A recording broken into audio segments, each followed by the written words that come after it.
was in Boston, Tufts University, Bachelor of Science in Mechanical Engineering, and actually my advanced research was actually in simulating four-way intersections.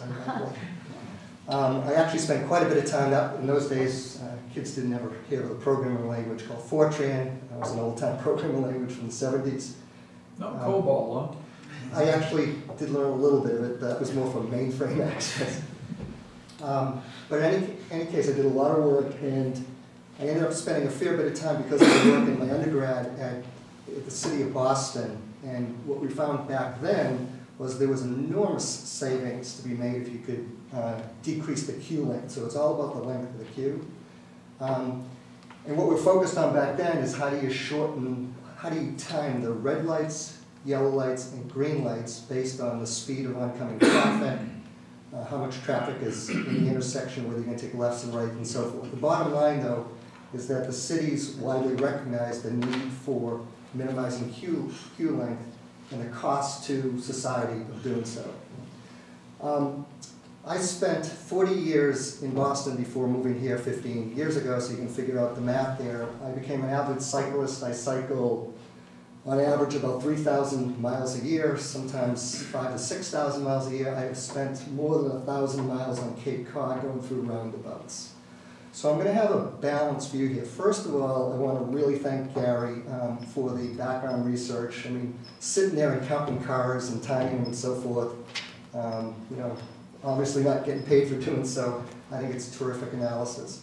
What I do want to do is I want to separate the problem from the solution, the roundabout solution. I think they're very, very important distinction.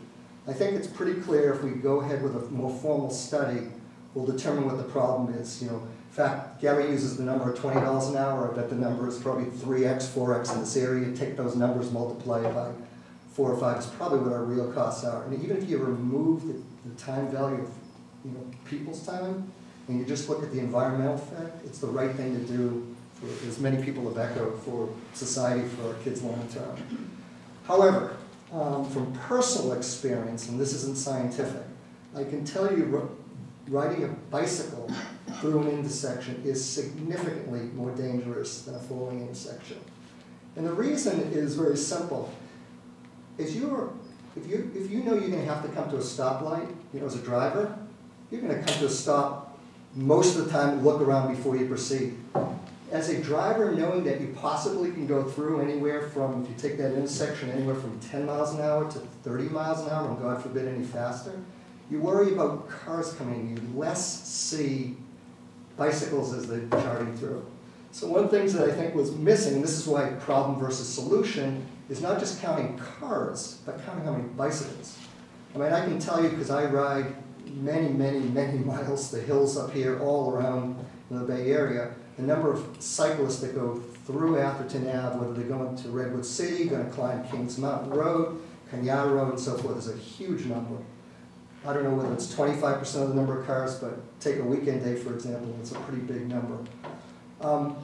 What I'm going to suggest is the following. I'm not putting aside the evidence behind investigating roundabouts as a solution. What I am suggesting, strong support, is the further analysis of the problem, and then, having been an engineer, you look at the alternatives and weigh the pros and cons before you jump to a single solution.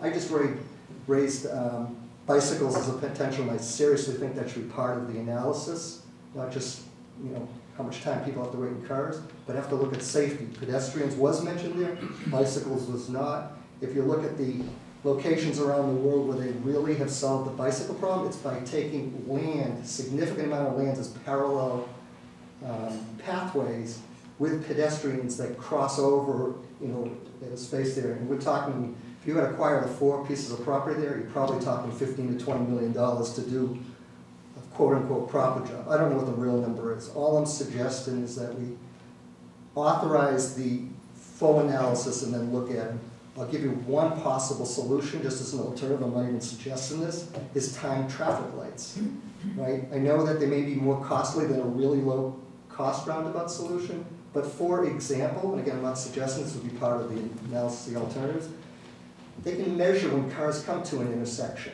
If there happens to be one car coming up Atherton Ave, that might have to wait 60 seconds, meanwhile it stays up green, continuously flowing through.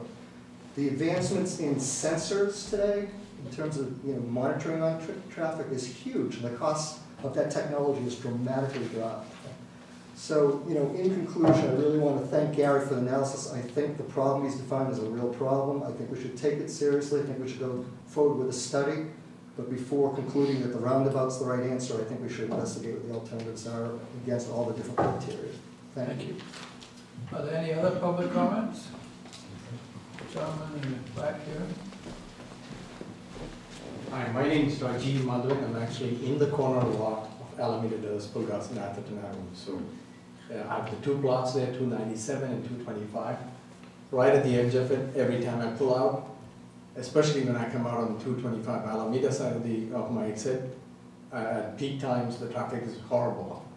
But having said that, I then use the Atherton exit and get out that way. I sort of shuffle based on what the traffic is. My fear is exactly what you just said about bikes. Because when I come out of my driveway, the biggest thing that I find is every time, even if there's traffic, I can see the cars going back and forth. When I pull out of my driveway, the scariest thing in that junction is the number of bikes going through, especially on Saturday mornings. There's a ton of bikes, and I think whatever solution we come up with, we need to be very careful about handling the bike traffic there. Thank you. So we need to take that into account, measure the number of bikes. Does this solution of roundabout work for them? That's something that we need to study and make sure that that's taken into account in whatever solution we come up with. Thank you. Are there any other public comments? Just one more, which is that I sent out an email last night to various people I know in Atherton and others, and received back about 50 letters in support of doing this that are here for anyone's perusal, if that's of interest. Thanks. Well, I'm going to close the public comment part, bring it back to the committee here. I would say that I really think that in general, just from what I've heard, this committee is sympathetic to the traffic problems at Atherton Avenue, Alameda. The last time, as I say, when this came up, the numbers to put in a roundabout, it was either at Palimas or Stockbridge, do you remember, John? Were really, really high, and as you know, we're not flush with money in town at the moment. So, I mean, when it came up to be over $500,000, I really think that we felt it was not one of our highest priorities. I think, however, at least my opinion at the moment is that, especially when I see this traffic circle, which says it's for roundabouts, depending on what this thing costs, I mean, it's nice to be able to try something out before you spend a lot of money. That's my feeling. So John is going to find out what it costs. I would ask Mike if he would come up with any other suggestions that might be alternative to this, and bring it back to the next transportation committee meeting. I think I would like to see us do more. We have major traffic issues that are pending. With what Menlo Park is proposing to do with Bohannon, with the car dealership, with Facebook, you know what Middlefield really is like. I mean, the other day, I have to admit, I didn't go down a residential street, but I did take Oak Grove, and I went all the way to El Camino and had to come back because I was going to the Bohannon post office, and I was going to it took me half an hour. I live over in Lindenwood, and I had to go all the way up to El Camino, all the way around, and circled back to go down the other way through Atherton Avenue, and then Fair Oaks, to come back down to Marsh Road, because the traffic was so bad on Middlefield. It's happening all over Atherton. We're going to have to figure out solutions at other intersections as well. So I think that if we can be innovative and we can be environmentally conscious of solutions to our traffic congestion problems, I think that we should shoot for it. And I think that given the compelling evidence that you've suggested in a number of important areas, and given the clear indication that we do not have our facts as far as costs are concerned, or alternatives, I think we need to do some homework.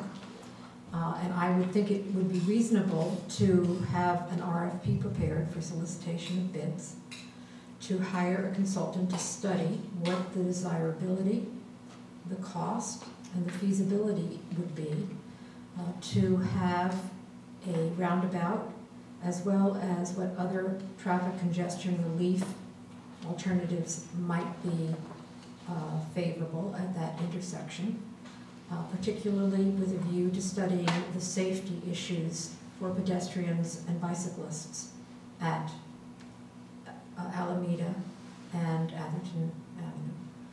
And that's what I would like to do. Larry? I agree with those remarks. I would like to define some terms here, which I happen to pull off the internet. One is a traffic circle is primarily used for traffic calming in neighborhoods to slow down traffic and prevent crashes.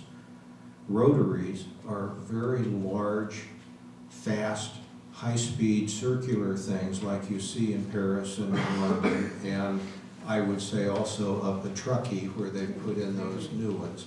They are very expensive. They're multi-millions of dollars.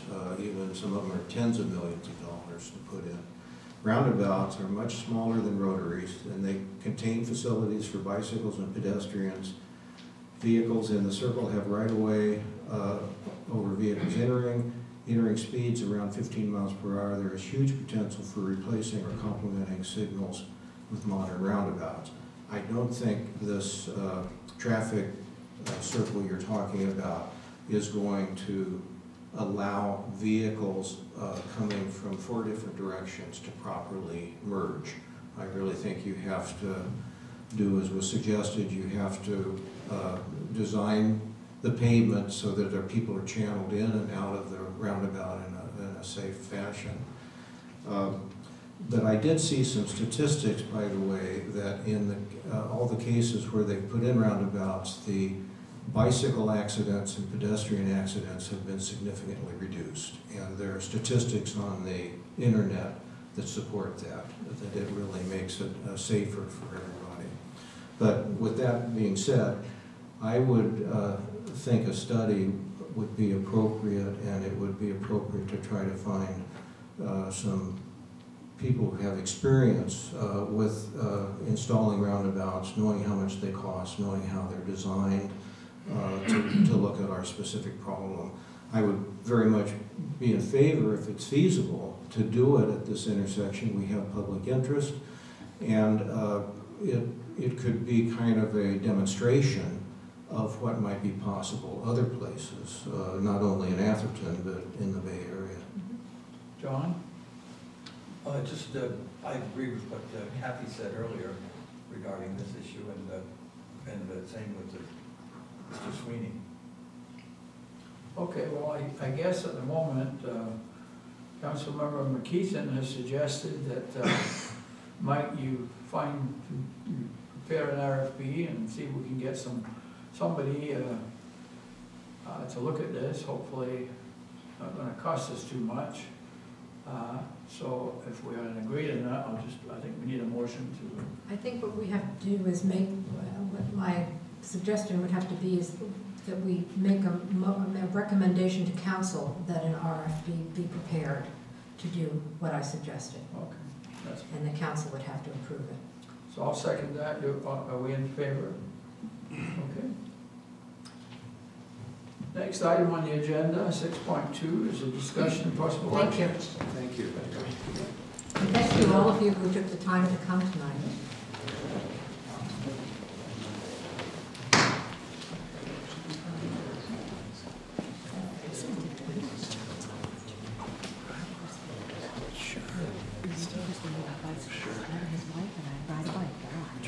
Is that right? My time up over behind is on the 20. Seriously? You are good.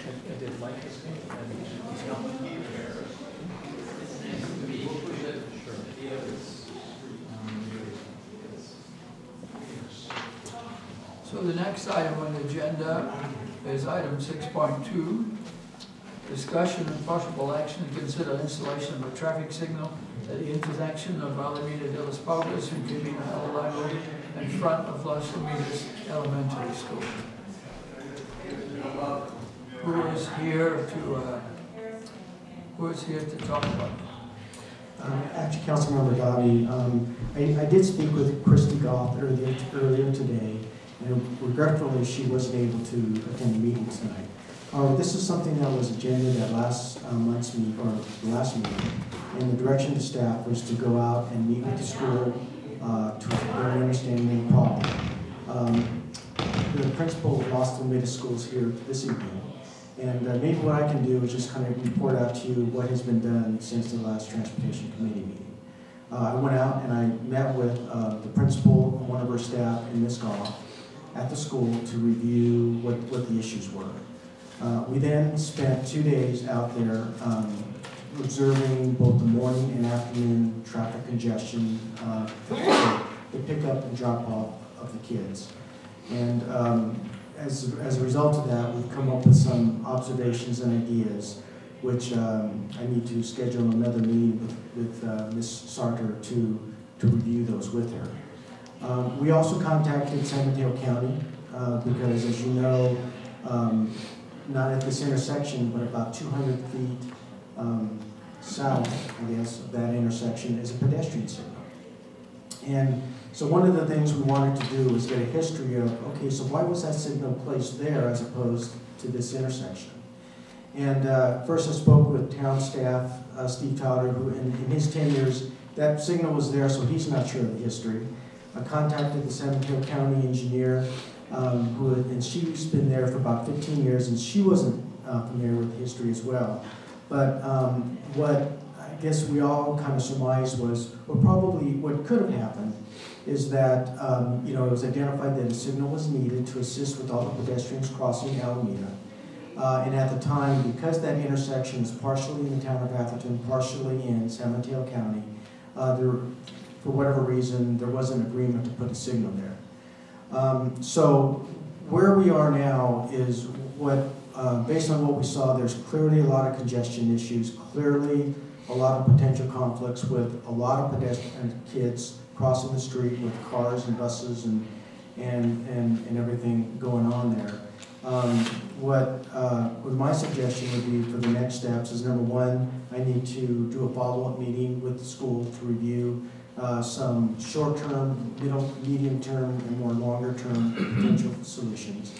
And then also for us to do a traffic warrant study of that intersection to, number one, see if it warrants a signal. My guess is that it will. And then once we do that, then there's a potential of applying for statewide safe route to school dollars to try to get some of these improvements funded. But in the meantime, we do think there's some other lower cost things that can be implemented with the agreement with the school, and also we need to get some agreement with San Mateo County. But in summary, we have gone out, we have met with the school, we went out and spent several days to see for ourselves and study what the problems were. And so now we're prepared to move forward with some action planning. But I don't know if you had any other comments that you wanted to make? Just state your name so we're recording stuff. My name is Sue Sartor, and I am the principal at Los Lomitas School, and I'm probably contributing very much to the congestion at the intersection of Atherton Avenue with our children traveling to and from school at all hours of the day.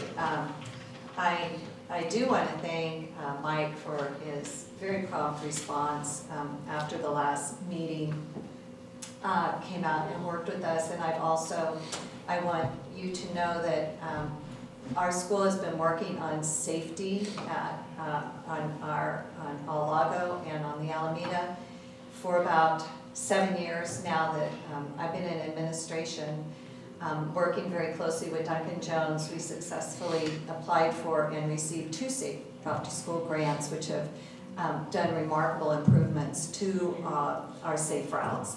And that was in conjunction with San Mateo County, because we are in one side of the road is Atherton and one side of the road is San Mateo County, so we have that dual jurisdiction.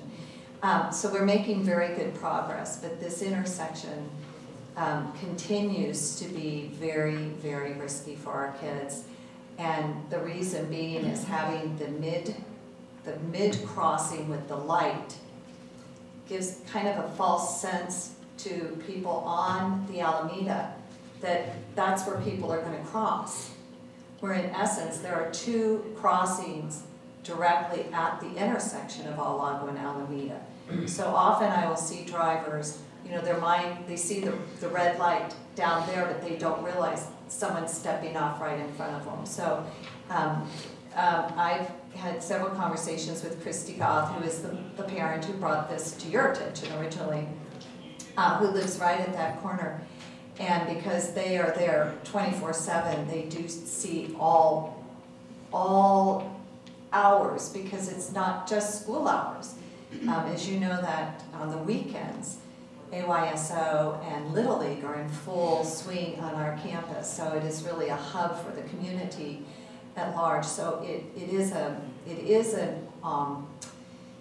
I would just say it's greater than just the school's need, although that my #1 concern is to make sure our charges, who are the smallest children, it's kindergarten through 3rd grade, that we have at our campus only, that it is as safe as possible. And after our initial conversation, Mike did have some ideas just in general about changing, do some more simple, what can we do right now, but to look at something more permanent that would allow traffic to flow, yet also come to full stop, so we have a real safe crossing for our children.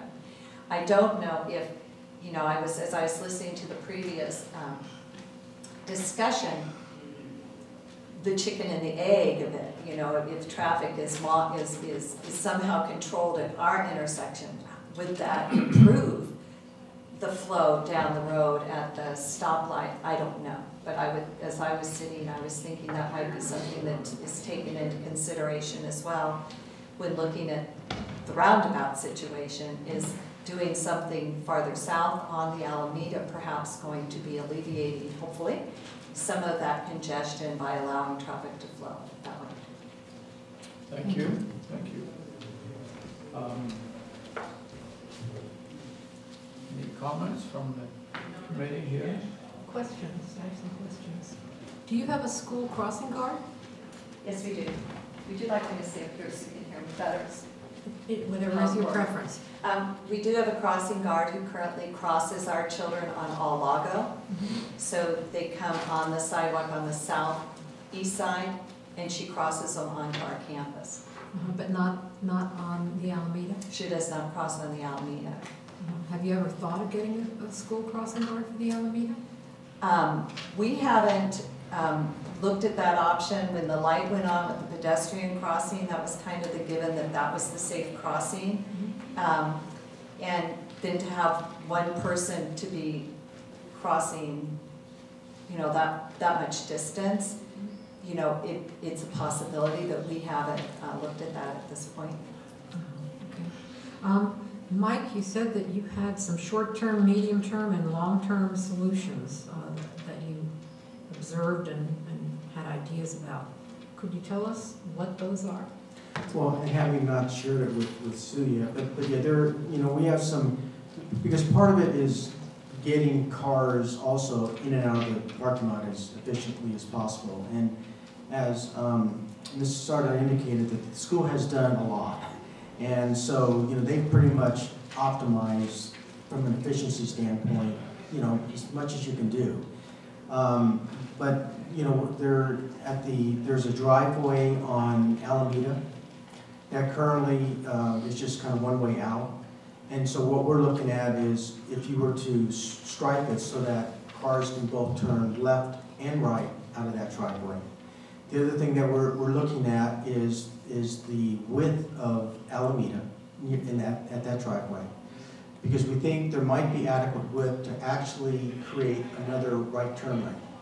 So in other words, cars turning right out of the school if there's enough width to actually stripe a right turn lane so that they know that they can turn right without having to, go into the traffic of the cars. Another thing is that, so that's really some of the short term. The medium term is that, one, and this is actually a solution that the school came up with, is to relocate the crossing on El Lago further east, I guess, to get it further away from the intersection with Alameda. But the challenge there currently is that there is no paved path on the south side of El Lago. And the reason for that is because the county of San Mateo was hesitant doing that because it would impact, even though there's private improvements within the public right-of-way, it would disturb those improvements, so they're hesitant, naturally so, to do anything. But one of the things that we took a look at is the width, again, of that road. And, the road is more than what you need for 2 lanes of traffic. And so we're looking at possibly restriping the road so you make the improvements in the road. To allow, right, exactly. But again, that would be occurring on the San Mateo County side of the road as opposed to the Atherton. So there's, but we did talk with the county. One of the things we learned from the county is that, boy, if we were able to get resources to relocate the signal, so in other words, eliminate the existing pedestrian signal and signalize the intersection of El Lago and Alameda, they would be supportive of that. And supportive enough to put in To pay for 1/3? we don't know, but we haven't talked money yet. At this point, we're just trying to find some solutions that people can agree on. And you asked about possibly crossing at on Alameda. We looked at that too, and we tend to agree with the schools that with the pedestrian signal so close, and there's cars turning right onto El Lago, a lot of cars trying to go through on Alameda, that it's kind of treacherous even for a crossing guard. Well, and it doesn't solve the weekend problem or the after-school hours. That's right. But again, like all these urban schools, they were not designed for the amount of cars that come every morning and every afternoon. But the principal and staff at Las Lomitas, when I went out the first time, I was very impressed that they pretty much they've done all the low-hanging fruit stuff. And you can tell that they're focusing on child safety on a daily basis. And so we were just out there with different eyes. And again, we did come up with some alternatives, which we will share with the school and also meet with San Mateo County to again identify solutions that people can agree upon, and then we'll move forward then with, okay, what is this going to cost? What are various funding sources? And there is a couple of safe routes to schools. Ms. Harder sent me some information on San Mateo County Office of Education. Yeah, there's actually, right, it's actually, we did do some research in that, and that is available, and it's actually funded through Measure M, a portion of the Measure M funds. But that program is it's not meant for hard improvements. It's really more for educational things, and so we didn't see that as a real viable source. But the state Safe Route to School program is an annual program, and the open application period is around February of every year, closes around end of April, I think, of every year. So I think at this point, identifying some of the longer term improvements, getting agreement with the school and with the county that these are feasible, then take the time between now and the beginning of 2013 to identify more specifically, develop some cost estimates so that we are able to put together a strong application for the state funds. Mike, if we had to move that traffic signal, have you any idea what it would cost? No, but and actually I don't think there's going to be a whole lot of economies of scale. I mean, because when you think about the existing signal and what parts of it you can use at the new intersection, you know, again, this is a mid-block signal, so it only has half the arms that a regular, you know, signal would have. Possibly the controller would be able to be salvaged, you know, possibly some of the heads on it, but the actual mast arms, I'm not sure because, you know, the lengths are gonna, may or may not work, but there's definitely, you know, things there that are salvageable. I mean, the engine on traffic signal cost us about $400,000, from what I remember. We didn't pay all of it, but. It was around 330. Yeah. So, I mean, you know, it's not an insignificant amount. And did you say we might get some money from the school for that? No, I don't believe that the school or school district. The school doesn't have any money for traffic signal? Usually, what happened with Encinal was the board of it was the Menlo Park board was a third, and then the town of Atherton was the third, and Menlo Park was the third. And I think in that case, what might have triggered that is some expansion that they did at the school. And did that trigger some of the need, and therefore possibly some of the cost sharing from the school district? I'm not sure. I will say with our last Safe Route to School grant, the county did put in some money to improve the crossing at Barney Avenue that comes into our campus, and the district did pay a portion, a percentage into that grant. It wasn't, you know, enormous, but it was a contribution. So I wouldn't completely rule that out. It kind of depends on the Safe Route to School grant. Some of them require certain participation percentages, and it depends how it's written. The first grant did not require that, and we had the full grant, and the second one did, and our governing board was willing to consider that. John? Well, I wondered if the schools had any funds that might be contributed, but you've answered that. Larry? Well, you know, I used to walk my grandkids from the Atherton Avenue direction towards Encinal and Lots of meters, excuse me. And you know, the safety there was just pretty terrible, actually, because if you're walking on the east side of Alameda towards the school, cars are parked everywhere. They're parked up on the grass, and they pull out, and they open doors, and I mean, it is really bad. And I used to be, I kept a very close eye on my grandkids because of the safety there. I mean, I had first-hand impression of the safety. People get so irritated that from the driving that they do stupid things, and I think we have a lot of safety concerns there. And so, Mike, so what is it you're proposing, Mike, specifically? Well, you know, first thing is to review some different ideas with the school. I also think for us to do a warrant study for the intersection, just to see if it meets warrants to install a signal. And you again, have to do that. Yes. And my guess is that it will, just because of the fact that all the pedestrians and also because of the school. I mean, those two things just in and of itself would typically, you know, warrant a signal at that location. And again, the purpose for doing that is really to, you know, then check the box that at least then that cost could be eligible for State Route to School funding. Because without having a signal warranted, for sure State Route to School funding will not fund that improvement. How long do you think it will take you to come back with some suggestions, Mike? Probably not in the July meeting, but I would think that in the September meeting, because then at that point we would have had time to complete the warrant study.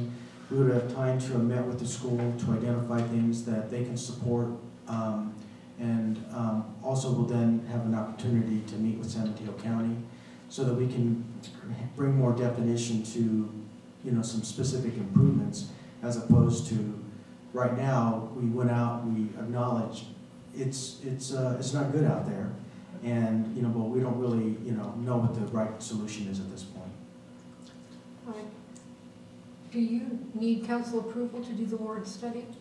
I would say no, because again, I mean, something like that, one of our roles is to really monitor for traffic safety issues, and so this is something that to me, staff would do.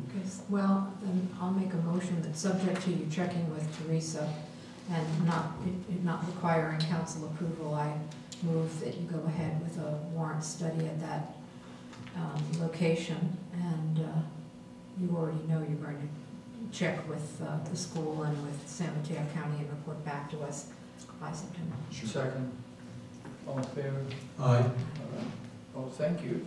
Thank you for coming. Thank you very much. And You know, I've got to say, Discussion. nothing to do with traffic, we've got a wonderful school. well, thank you. I love going there with my grandkids.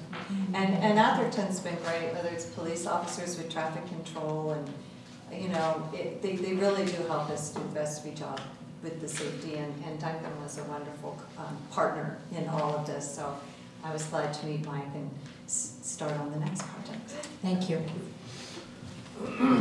So the next item on the agenda, with no public comments on this because there's no public.